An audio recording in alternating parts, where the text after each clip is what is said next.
یہ زندگی ایک سفر کی طرح ہے جہاں ہم کسی نہ کسی موڑ پر کسی نہ کسی انسان سے ملتے رہتے ہیں۔ کبھی ہمیں کسی سے محبت ہو جاتی ہے اور کبھی کسی سے نفرت۔ کچھ لوگ ہمارے دل کے اتنے قریب ہو جاتے ہیں کہ پھر ان کے بغیر جینے کا تصور بھی نہیں کیا جاتا، لیکن اکثر انہی میں سے کچھ لوگ پھر ہم سے دور ہو جاتے ہیں۔ کبھی کبھی حالات ہی ایسے پیدا ہو جاتے ہیں کہ وہ ہم سے دور ہو جاتے ہیں، اور کبھی کبھی ہماری تقدیر میں وہ نہیں ہوتے اور وہ ہم سے بچھڑ جاتے ہیں، اور کبھی کبھی تو وہ اللہ کے پاس چلے جاتے ہیں۔ یہ زندگی آزمائشوں سے بھری ہوئی ہے کہ جس کے بغیر انسان کبھی جینے کا تصور بھی نہیں کر سکتا، وہی شخص اکثر ہم سے دور چلا جاتا ہے۔ پھر ہمارا دل ہر وقت اس کو یاد کرتا رہتا ہے، پھر ہماری زبان ہمیشہ اس کی باتوں کو ڈھونڈتی رہتی ہے، پھر ہم اس کی مسکراہٹوں کو یاد کرتے ہیں، اس کی باتوں کو یاد کرتے ہیں،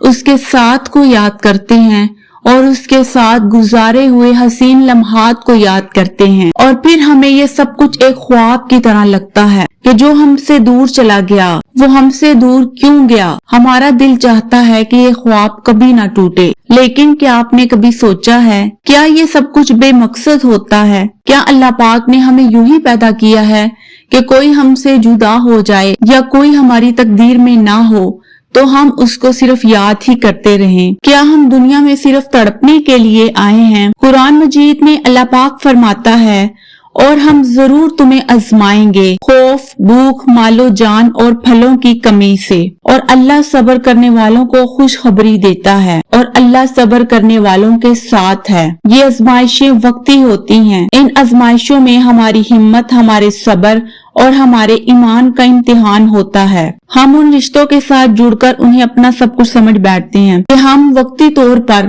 ان رشتوں کو اپنا سمجھ بیٹھتے ہیں جسے اللہ نے ہماری زندگی میں کچھ لمحوں کے لیے بھیجا، حالانکہ اصل مقصد ہمارا اس دنیا میں اصل تعلق اللہ کے ساتھ ہونا چاہیے۔ وہی دینے والا ہے اور وہی واپس لینے والا ہے، وہی ہمارا غم خار ہے۔ لیکن یہ یاد رکھو کہ جو آزمائشیں اور تکلیفیں تمہیں آتی ہیں اس کے پیچھے اللہ پاک کی کوئی نہ کوئی حکمت ہوتی ہے، اس کے پیچھے ہمیشہ خیر ہی چھپی ہوتی ہے۔ نبی پاک صلی اللہ علیہ وآلہ وسلم نے فرمایا، جب اللہ کسی بندے کے ساتھ بھلائی کا ارادہ کرتا ہے تو اسے آزمائش میں مبتلا کر دیتا ہے، اور سب سے زیادہ آزمائشیں پیغمبروں اور نبیوں پر آئی ہیں، اس کے بعد صالحہ لوگوں پہ۔ اگر کوئی ہم سے بچھڑ گیا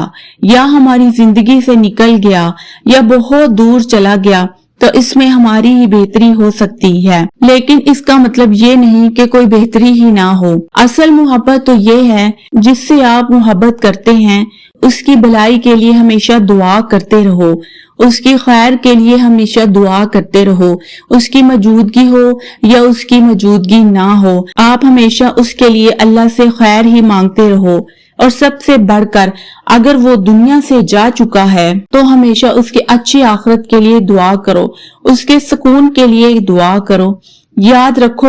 وقت سب سے بڑا مرہم ہے، وقت کے گزرنے کے ساتھ ساتھ سب کچھ ٹھیک ہو جاتا ہے، جو غم ہم کو پہاڑ لگتے ہیں وہ وقت کے ساتھ ساتھ ٹھیک ہو جاتے ہیں۔ اگر ہم اللہ کا شکر ادا کرتے رہیں اور صبر کا دامن کبھی بھی نہ چھوڑیں تو ہماری زندگی بہت آسان ہو جاتی ہے۔ پیارے بہن بھائیوں، میری اللہ پاک سے دعا ہے کہ آپ لوگوں پہ جو بھی آزمائشیں اور مشکل ٹائم ہے اللہ پاک ان کو آپ سے دور کرتے، اور اس گھڑی پر صبر اور شکر کا دامن ہاتھ سے نہ چھوڑنا۔ اللہ پاک آپ سب کو خوشیاں عطا فرمائے، آمین ثم آمین۔